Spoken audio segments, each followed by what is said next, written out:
Uneducated, unfiltered, unhinged. This is the Mangina Dialogues. We at it again with your host Nick Scopes and the Gregolicious. You know how we do, cause you know we keeping it gangster and silly. Unplugged like a full swung titty. About get jitty, cause you know we down to the nitty and the gritty. And we make shit sound so damn pretty. Yeah, cause this unhinged comedy. And right now you're in the mix, so get ready, cause we about to get it poppin'. And we ain't stopping. Uneducated, unfiltered. Hello and welcome to the Mangina Dialogues. I am your host, Nick Scopes. And I'm the Gregolicious. Today, we have the creator of the Jerky Boys, Johnny Brennan, with us. What's up, Johnny? How are you? Hey, how's it going, guys? Going pretty well, man. Going pretty well. Good. When we were playing that theme song, I just kept hearing it in my head as if it was you back from when I was in college. Imagining that, it takes me right back. How you doing? How's Good. Things? How's life? Excellent. So I think, one of the first things we want to talk about is you have an album that is brand new, coming out or have just released, and it's been what? A few decades. Yeah. It's almost 25 years. Like we're, typical, brand spanking new, all brand new bits, all brand new skits, and a typical style Jerky Boys record. Right. Yeah, I got a chance to listen to a lot of it, and it really, for anybody that, remembers the Jerky Boys, which is zillions amounts of people, it's as like no time has passed. It truly stands up to what you would expect from classic Jerky Boy bits. Really was super impressed. I was really psyched, and I was trying to work while I was listening to it, and I just couldn't. I was like, I really appreciate that. And my approach this time, because it's been so many, I've been, doing Family Guy for, it's almost 20 years now, 19, 20 years. Wow. So the approach I wanted to use was like how I started in the very beginning. It was just a family thing. I'm the oldest of 5 children, and I got a bunch of brothers. And so I was, I just let it go. I didn't sit around planning and thinking and, I'll do this, I'll do that. I'll do 5 Jack tours, or I'll do, I didn't think about it. I just literally just took the call and then just kind of flowed. And whatever character came to my head, I just felt really comfortable. That's the best way to put it. It felt really comfortable. So I appreciate that. So how, after all this time and having, the success on Family Guy, and I imagine that's a totally different world, living in that world with the success of that show for as long as that show's been around, you've been on it. How did you come to say, hey, this is the time, let's do this? Well, it was actually a lot of everybody and a lot of fans mostly. Seth MacFarlane's another good one to mention. Over the last, I'd say, years, he's been asking me, Johnny, you got to get back into the studio, man. We need more stuff. And he's like, we another Jerky Boys record would be incredible. And that's been going on for a long time.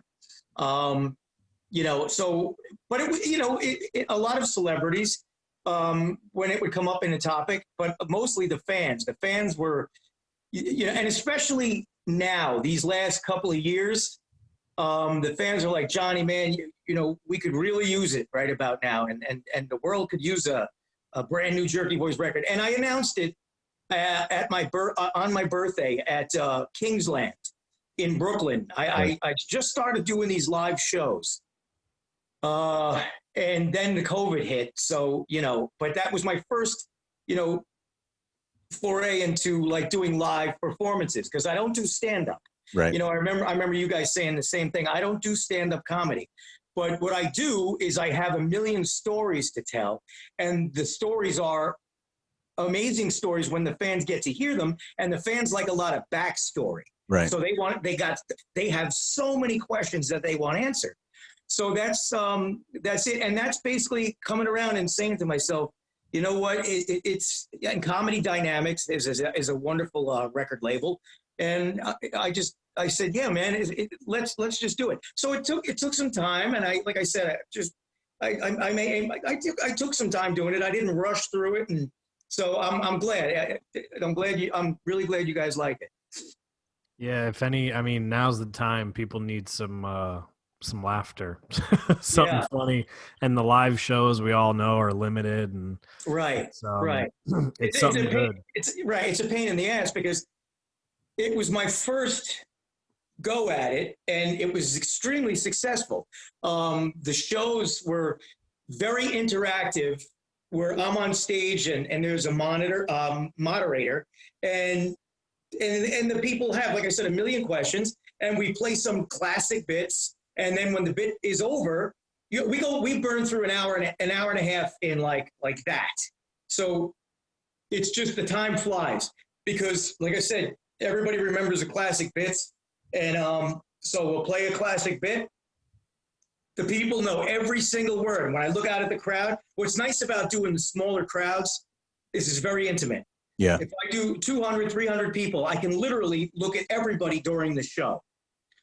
I've spoken to crowd. I spoke at Woodstock. Remember Woodstock 94? Yep. There was 500,000 people out there. It was just like a sea of people. But, the small crowds are great because, like I said, it's very intimate, and people go away after the show at the end, and they just said they had so much fun because it's them getting to tell me stories as well, Jerky Boys related stories, or how their first mom found out, or things like that. Right. So when you first started doing this as a kid, like how did you start? Was it just like typical kid antics, like making phone calls to the pizza place, and then as you grew, you figured out that was a career path? It's funny with me. It was completely the opposite. I had no intention whatsoever of like becoming a comedian, because I was always a very shy person by nature. Right. And I'll never forget when I finally had to come out of the woodwork. It was Atlantic Records. And I walk in, I'm a guy, I used to hang off buildings in New York City. I used to do construction and shit like that. I did a little bit of everything. So here I am now hanging on buildings, and then I got to go into a big boardroom up at a record label. And the first thing I remember walking in, because I remember I was nervous, and I said, listen, I just want to tell you guys right off the bat, I'm not a fucking comedian. And I said, because I was nervous that right away they were going to package me up and put me on the road and send me here and there. And I was like trying to make it clear from the get-go that, but the truth is you got to push yourself out of your comfort zone anyway, eventually. Right. Sure. But you know what I mean? I found that it's a pretty amazing feeling when you do that, because, it's one thing to be comfortable. It's another thing to actually, do it, kick yourself out of your comfort zone. So when I was a kid, I was just doing these voices and, all this crazy stuff. And, I remember making fun of my mom all the way back in like the mid 60s. And she would slap the shit out of me. In those days, it was old school, you got your ass handed.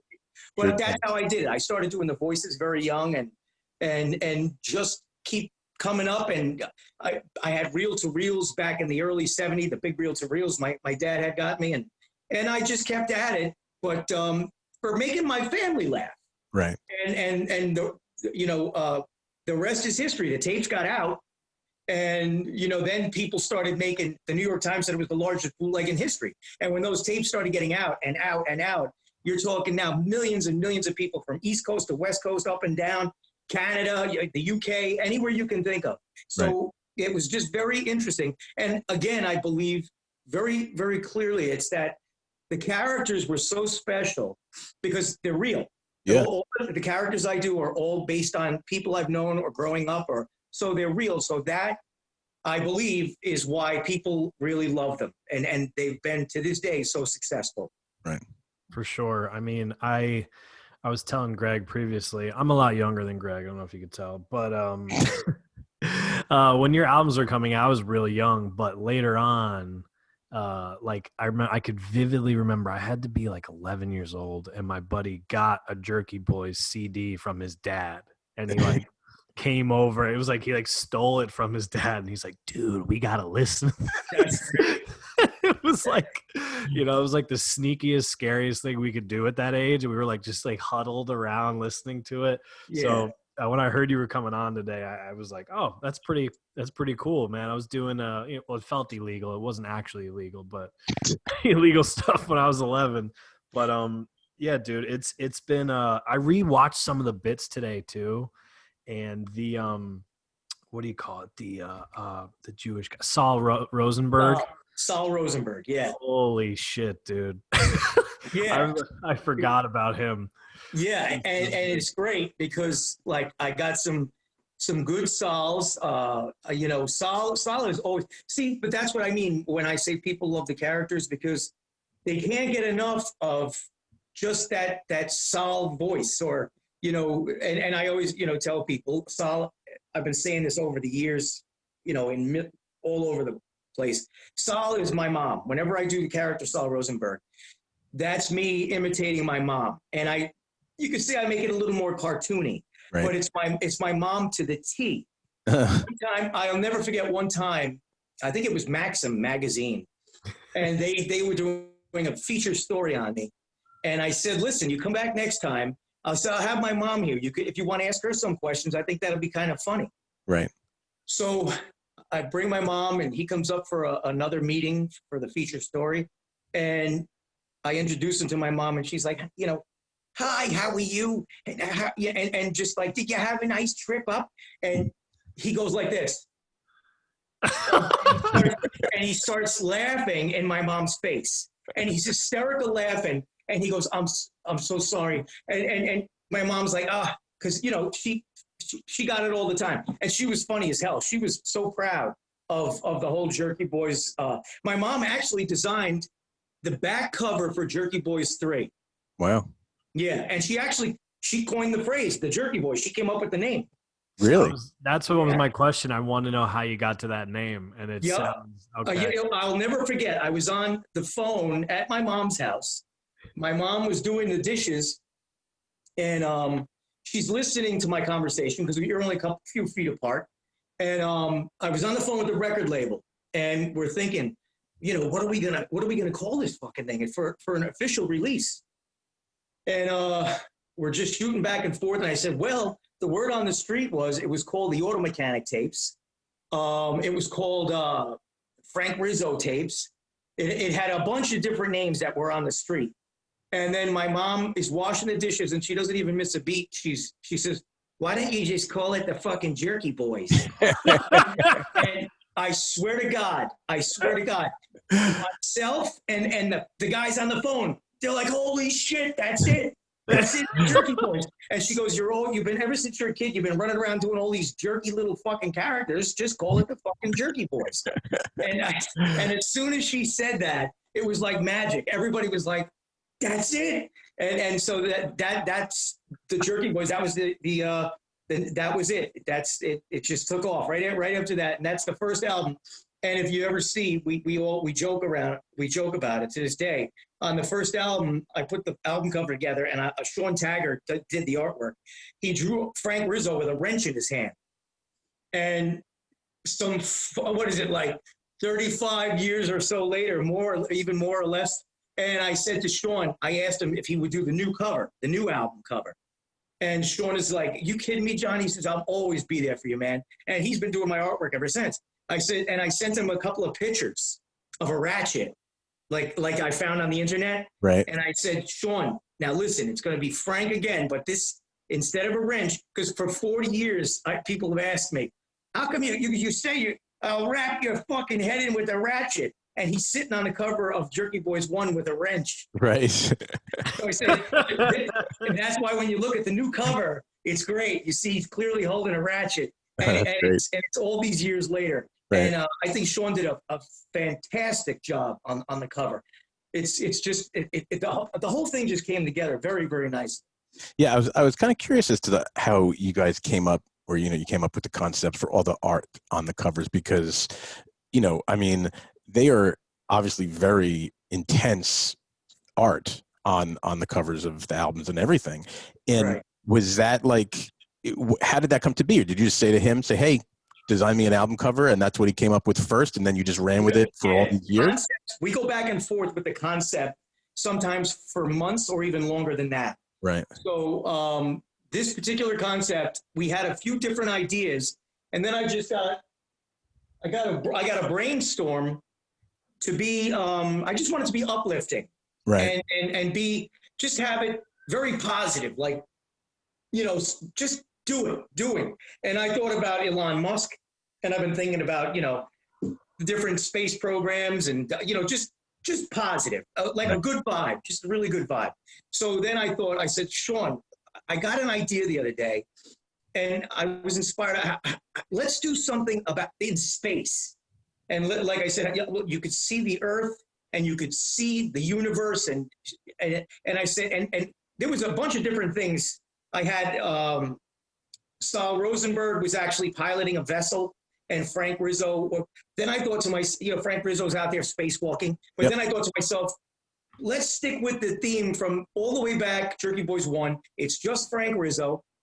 He's by himself, and the rest is explanatory. Everybody knows the characters are there. Yeah. So, and then when Sean hit me with that, I opened the email, and I looked at that email, and I was like, oh my God, that's the cover. It's beautiful, absolutely beautiful. Yeah, I mean, it's awesome. They're all awesome. He's very, very talented. Super talented. Yeah, and we go over the years, we go back and forth, and if you look, one of the great covers, Jerky Boys covers, is Jerky Boys 3, where it's the whole King Kong theme. Right. Frank Rizzo is King Kong, Jack Torst is Fay Ray, and Saul and Tarbosh are trying to shoot him down off the building, and it's just good stuff. But we've always managed to come, and people love to see. That's what the Jerky Boys is different too, because people, it's not just about the calls. It's got like a cult following because the people love the artwork and everything. Yeah, absolutely. So, I mean, is Frank Rizzo your favorite of the characters, or is that the one that just sort of took on the life? Yeah, Frank Rizzo is Frank Rizzo is obviously, you guys probably know this. Frank is based on my dad. Right. And in normal conversation, my dad would sound very similar to how we're speaking to each other right now. But when my father got pissed off, that's when it was hilarious. I always say it's like a combination. My dad was a lot like similar. My dad was a very unique individual, very similar to, I always said, Mo Howard and like Jackie Gleason mixed. Right. And that would be a great way to describe my father. Wow. That's where my kid brother, my baby brother, he's 13 years younger than me. One time we came home from shopping, and he grabbed a bag of, I don't know what he grabbed, a bag of cookies or donuts or some shit. And he was a very young kid at the time, and he tried to run into the back rooms. And my father's like, hey, get over here, you little fucking muffin ass. and that persona, now in business, my father wouldn't never speak that way. He would just speak like we're speaking. Right. But at home, my father, he'd tear you a new asshole all day long. And so that's where I came up with the character Frank Rizzo. That's whenever you hear Frank Rizzo barking on a CD, that is literally me copying my dad when he was pissed off. So that's again, we get back to the characters and how they're based on real people. Yeah. Yeah. No, it's so funny you said that. That's like, my father's Italian, and talking to him, like you said, he's very normal and chill and calm. But when he would get pissed, it would just come out like this is my favorite curse word that for some reason all Italian men love to say, and they never say it directed at anybody. It just comes, they're just mad at something, they just yell it in the air. I would just hear, if he like dropped something or some shit, you hear, your mother's ass out of nowhere. And I like, love it. Yeah. I'm in the other room like, what's he talking about? I love that. See, but that's exactly how it happens. Yeah. You grow up listening to this stuff, and it's like magic. It's I think I was lucky in the sense that as a very small kid, I was able to understand that what I was witnessing and what I was, my house was fucking nuts, man. It was, like I said, these are some of the stories that I tell at these live events. Right. And when I tell some of these stories, people look at me almost with a disgusted look, like unbelief, like that they don't believe, like they're like, holy shit, is that like, because the stories are absurd. But again, that's how I grew up, and I wouldn't trade it for the world, because it turned me into who I was. But I remember being very young and listening to my mom mouth off and my father, and I just remember saying to myself as a little kid, I said, that shit is funny. And so instead of being a kid that got traumatized by it, I thought it was very, very, very funny stuff. And Kissel is my uncle Vinny.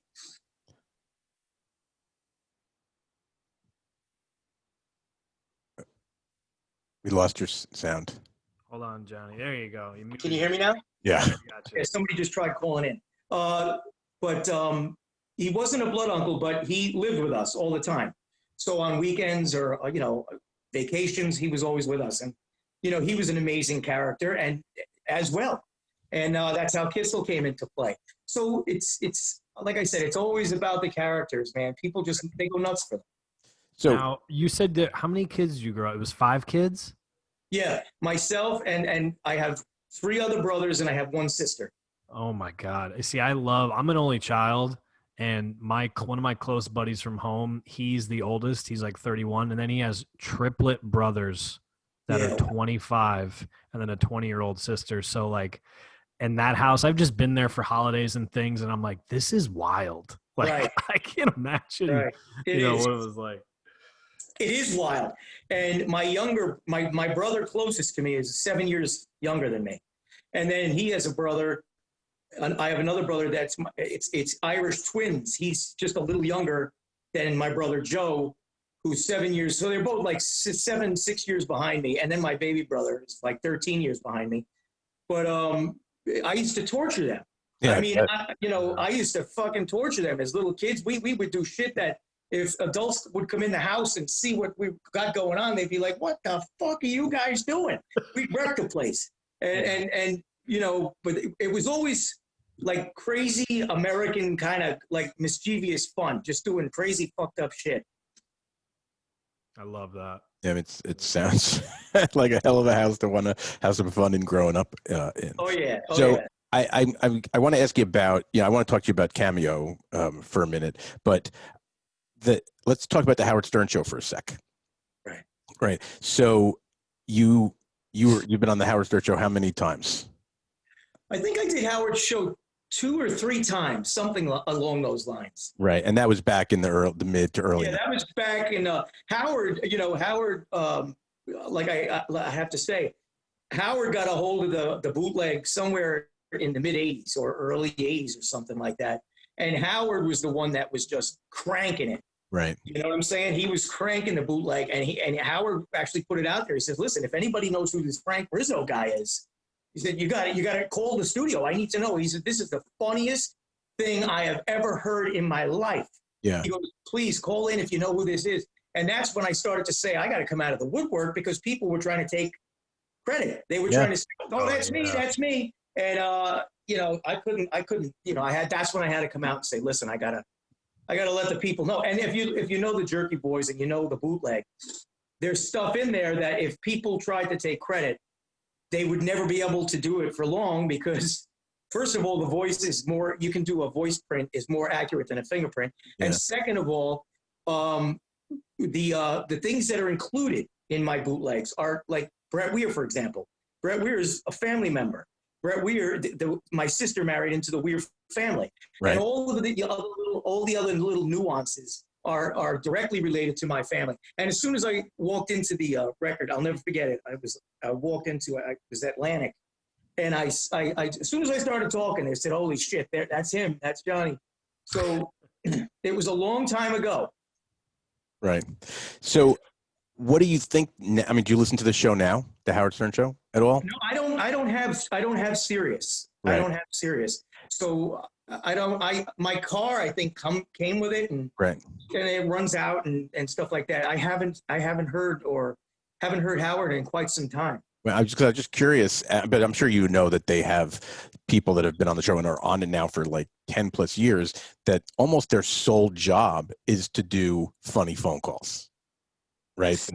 I'm sure. Sal and Richard. And I was just kind of curious as to what do you think about that in regards to, obviously you're like the originator of the funny phone call and the pranks. Yeah, I think if I'm not mistaken, one or both of those guys reached out to me, Right. just to say hello. I forget if it was on Twitter. I don't remember. It's on social media, but yeah, man, it's they do it all over the country at radio stations. It was a really big thing when I hit, and Howard Stern said it himself many years ago. Howard said, he goes, look, these record companies, they're all trying to find the new Jerky Boys.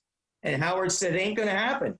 Yep. It's not going to happen. He says, because in Johnny's case, these are all real people. These are based on real people, and they're all much loved by the millions of people out there. Right. You just can't, So what the record companies eventually ended up getting was thousands of boxes of people cassette tapes, and they would be doing Sal Rosenberg, or they would be doing Frank Rizzo, or they'd be doing any one of my characters. Remember my character Jack Torres? I was doing that shit when that was taboo. Right. My gay character, RuPaul is one of my biggest fans. I was on his show years ago, and they coined the phrase, it's the original diva, Jack Torres. Right. So and Jack, but like to your question before, Frank Rizzo is basically, it's not no stretch for me. Is my favorite character. I think I have two favorites that I really love to do. And the first, I think I would say, is I love Jack Torres. I love doing Jack Torres, the gay character, and I love doing big old badass Bob the cattle rustler. those two are they just, I see them in my head.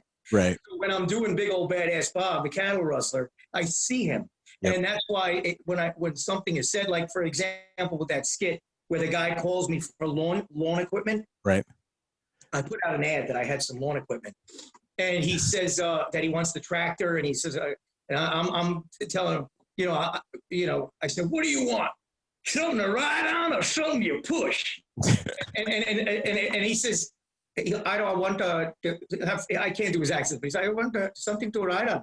And I said, you is a lazy bastard, ain't you?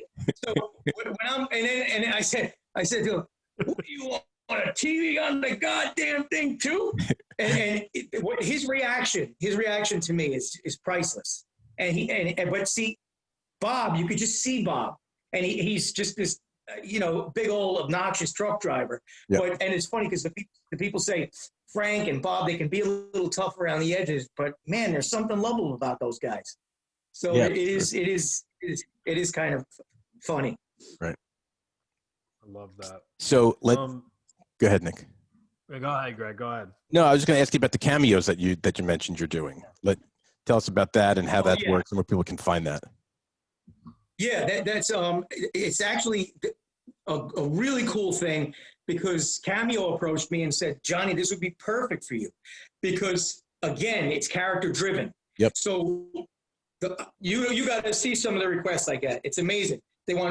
I get a ton of Jack Torres. But it's great because once again, people growing up over all these years, they know that, hey, my dad, there's actually there's a promo out now. It says, my dad waited 70 years to be called Sizzle Chest. and so people know that in their household, they've loved the Jerky Boys and they loved all the characters. Right. So they say, oh my God, for my dad's birthday, I'm going to get him a Frank Rizzo and or any other character they want. I even do Mort Goldman from Family Guy or anything that they want. But it's a pretty awesome thing, and it's pretty simple. It's cameo.com/Johnny Brennan.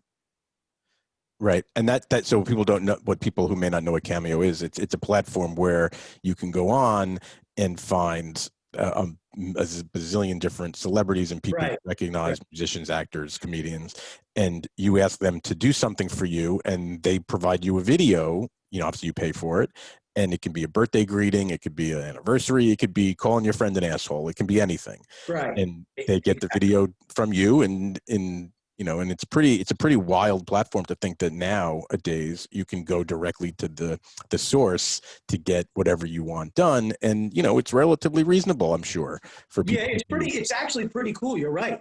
And there are tons and tons of celebrities, and and I'm talking anything from A-list, Sure. there's everybody and their mother's doing it. Yeah, it's pretty awesome. I've never actually gotten them, but I've gone on and looked at it and like, man, that's pretty awesome. If you ever have that friend who you don't know what to get as a 30th birthday gift, and that they're into the Jerky Boys or Sebastian Bach, you have your coolest present that you could get them, I think, at that point. Yeah, it's very, very cool.